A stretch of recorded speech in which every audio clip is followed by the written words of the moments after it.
In 1989, a drug dealer from Brooklyn paid $50,000 to make sure a 20-year-old kid he barely knew would never see the inside of a prison cell. The kid had no record, no money, and no plan beyond a notebook full of rhymes. The dealer had a crack empire worth $28 million, 33 retail locations across Brooklyn, and a sentence already waiting for him. He took the kid's charges. He took the years.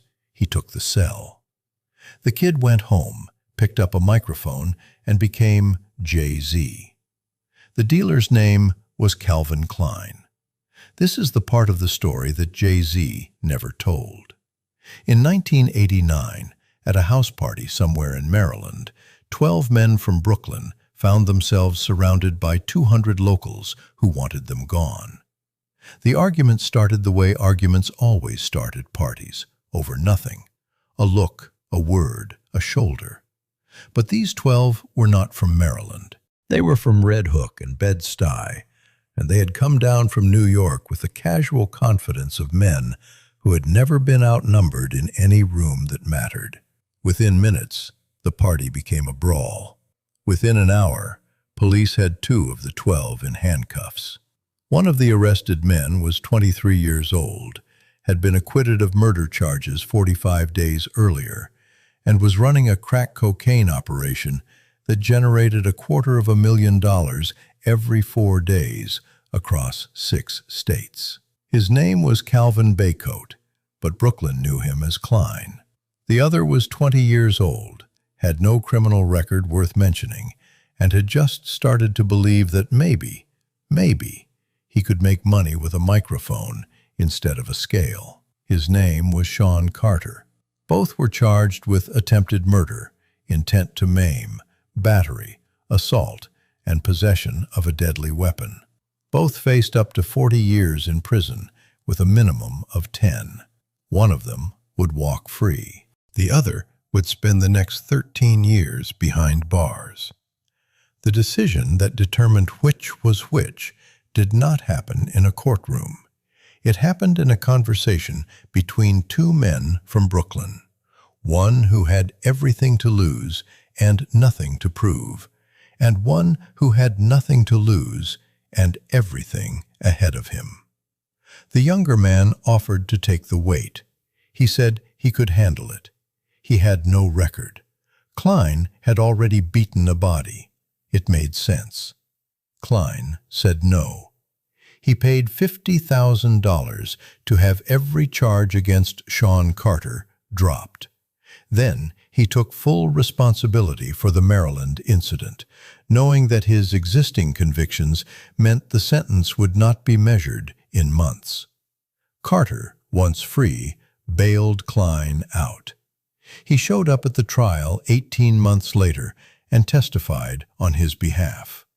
It was the last thing the 2 men would do together for a very long time. Klein was convicted of assault and sentenced to 4 years to be served consecutively with a 21-year sentence that was already accumulating from other cases.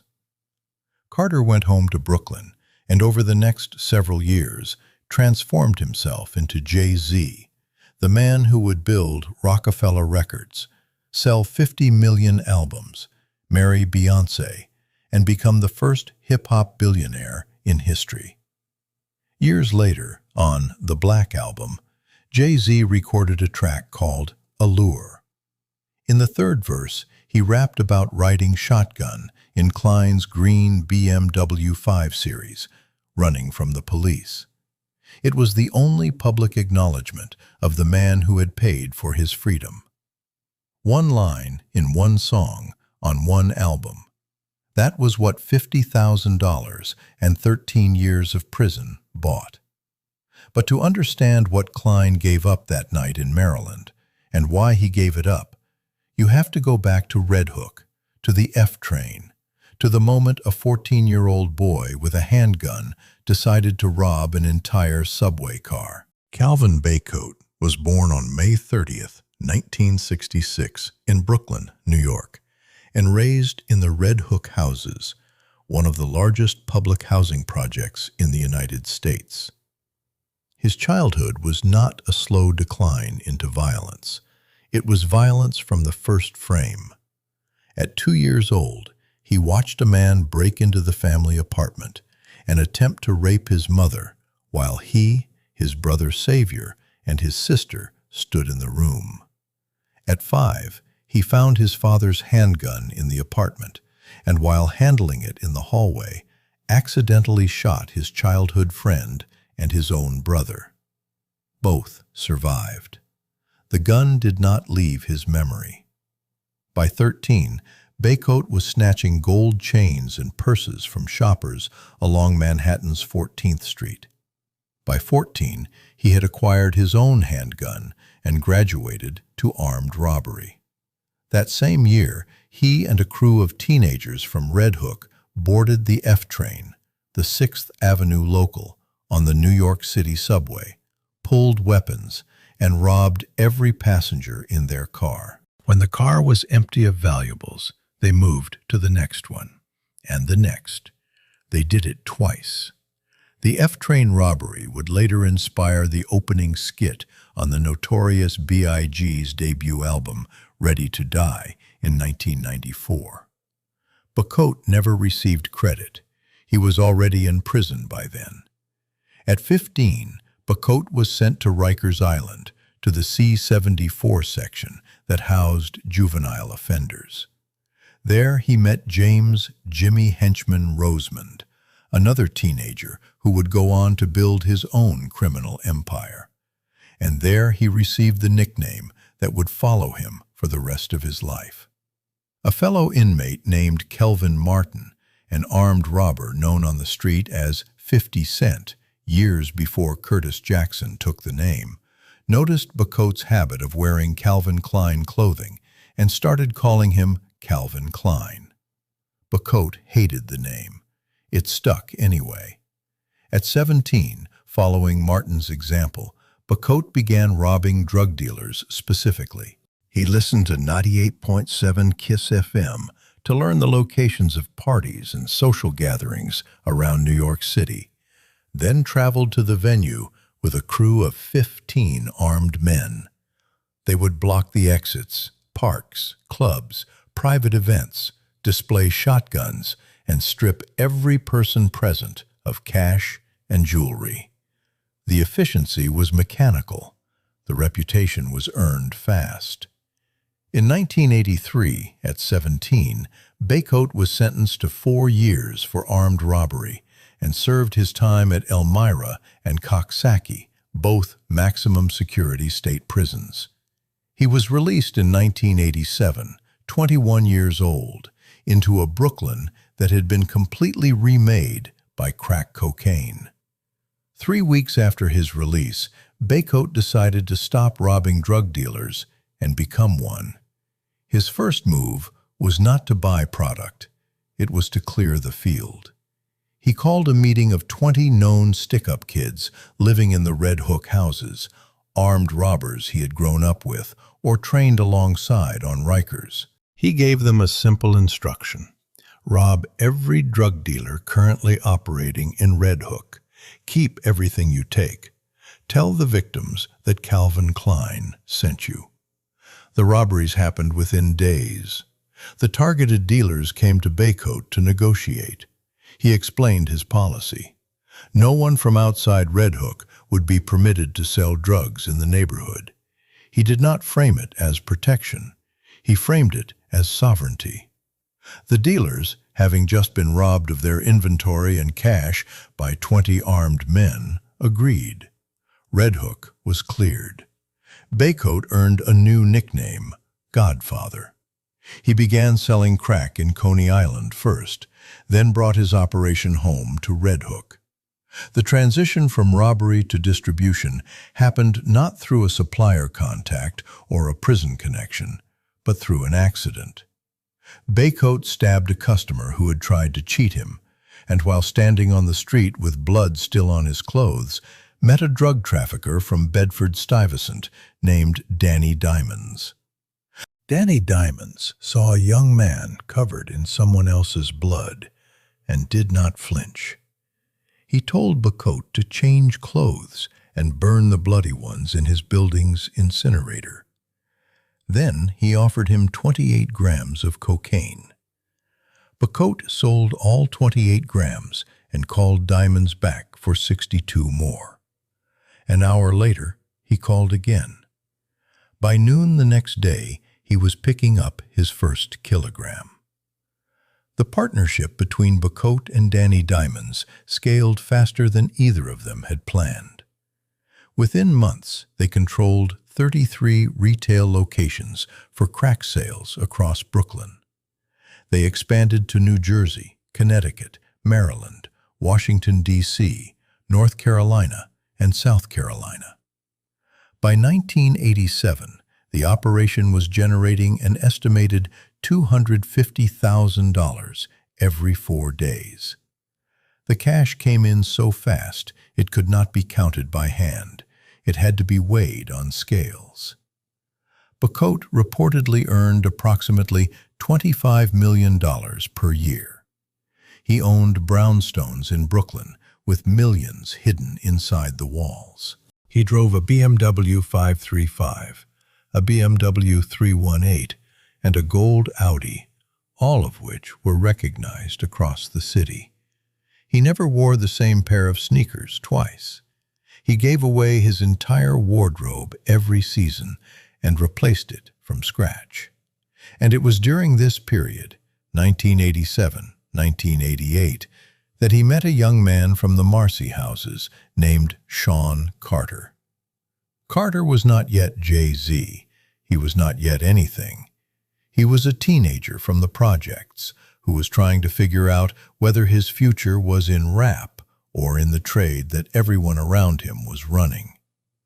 Bacote took him under his wing. The connection was partly through Danny Diamonds, who was also influential in Carter's Marcy circle. Diamonds was 5 years older than Carter and known for driving through New York's streets at over 100 miles per hour. Carter would later describe him as someone who saved money, who had discipline, who made the young Sean want to be like him. Diamonds died when his Nissan Pathfinder flipped over 5 times in a car accident. The partnership with Bacote dissolved with him. But Bacote's world was already fragmenting before the crash. In 1988, associates of his were arrested in a motel raid in New London, Connecticut, found with 2 kilograms of cocaine after police acted on a tip from a confidential informant. Bacote was at the motel but escaped arrest. Later, at a party, he encountered the informant who had set up the raid. He did not know the man was an informant. He danced with the man's girlfriend. The informant confronted him. Bacote shot him in the groin. The shooting stacked on top of everything else. Bacote was arrested in New York on an unrelated charge, then charged with the Connecticut shooting, then charged with 2 counts of murder and 5 counts of weapons possession, then charged with robbery, then charged with 2 additional assaults committed while detained on Rikers Island. He faced a potential sentence of 7 to 21 years. He sat in detention for 10 months, awaiting trial. During those 10 months, his cousin was murdered by her boyfriend, stabbed along with her baby, doused in gasoline, and set on fire. And then, in 1989, Bacote was acquitted of everything except the assault charges. He pleaded guilty to the assaults and was credited with 55 days of time served.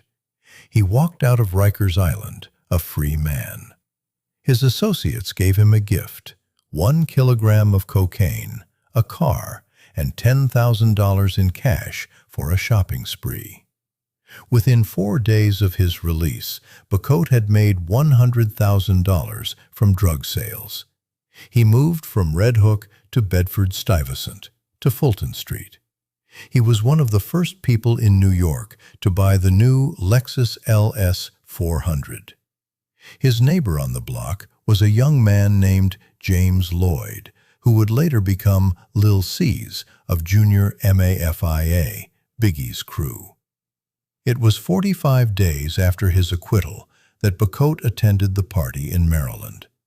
45 days of freedom. 45 days of $100,000 returns and a new Lexus, and a crack empire that stretched from Brooklyn to the Carolinas.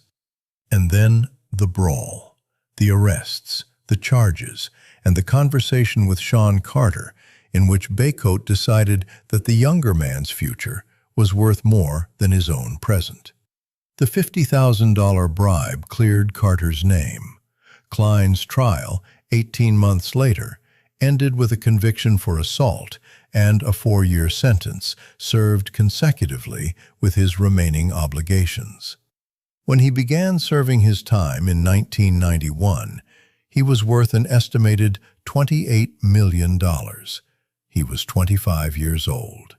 5 years into his sentence, in 1996, Bacote called a Brooklyn associate named Tyron Ty Smith to catch up on neighborhood news. Smith was close to Sean Carter, whose debut album, Reasonable Doubt, had been released that year. Smith intended to put the two former co-defendants on the phone together for the first time in years. Bacote refused to speak to him. He was under federal investigation at the time for continued drug trafficking, and he calculated that any phone contact between himself and a rising rap artist would expose Carter to federal scrutiny. The same instinct that had driven him to take the Maryland charges, the instinct to protect the younger man's trajectory, now drove him to sever the last thread of communication between them. Carter went on to become Jay-Z. He built Rockefeller Records with Damon Dash and Kareem Biggs Burke. He released The Blueprint. He released the Black Album. On Allure, the third verse, he rapped about riding in Klein's green BMW 5, the police behind them. He did not explain who Klein was. He did not need to. The people who knew, knew. The people who did not would never ask. Bacote succeeded in having his assault conviction overturned on appeal. His remaining sentence was reduced to 15 years. He served 13 years, 3 months, and 12 days in total. He was released in 2004. He did not return to Red Hook. He was placed in a halfway house in South Carolina, where he met a Senegalese singer named Akon through Akon's cousin, who was a fellow resident. Akon hired Bacote in an executive position at his record label, Convict Music. In 2005, Bacote appeared alongside Akon in the music video for Soul Survivor, a song about making it through the worst and coming out the other side. The title was not ironic, it was literal. Bacote never reconciled publicly with Jay-Z. The two men's paths had diverged too far and for too long. Jay-Z became a billionaire. Bacote became an author, a motivational speaker, and a community activist working in youth violence prevention. He published a book called Neighborhoods Under Siege, Memoirs of a Brooklyn Don. He now spends his time telling teenagers in Red Hook and Bed-Stuy that the game is not worth the price. The Red Hook houses are still there. The F-train still runs through Brooklyn. The station where Bacote and his crew boarded with shotguns in 1980 has been renovated. The subway cars have been replaced. The passengers who were robbed that day have long since forgotten the face of the 14-year-old who took their wallets. The 14-year-old has not forgotten them. Jay-Z has never publicly discussed the $50,000 that Calvin Klein Bacote paid to clear his name in Maryland in 1989. He has never named Bacote in an interview. The only evidence that the transaction occurred lives in one verse of one song on an album that Jay-Z said would be his last, and then was not. Baycoat does not appear to hold this against him. When asked about it, he speaks about Carter with the measured warmth of a man who once believed that protecting someone else's future was more important than protecting his own. Whether that belief was right or wrong is a question that 13 years in prison does not make easier to answer. It only makes the question heavier. The green BMW 5 Series is gone. The brownstones with millions in the walls are gone. The 33 crack locations across Brooklyn have been replaced by bodegas and coffee shops, and the slow, uneven gentrification of a borough that no longer remembers what it cost to live there in 1987. What remains is one line in one song. And a man in Brooklyn who once gave everything away, twice. First, his wardrobe, every season, because he could. Then his freedom, once, because someone else needed it more.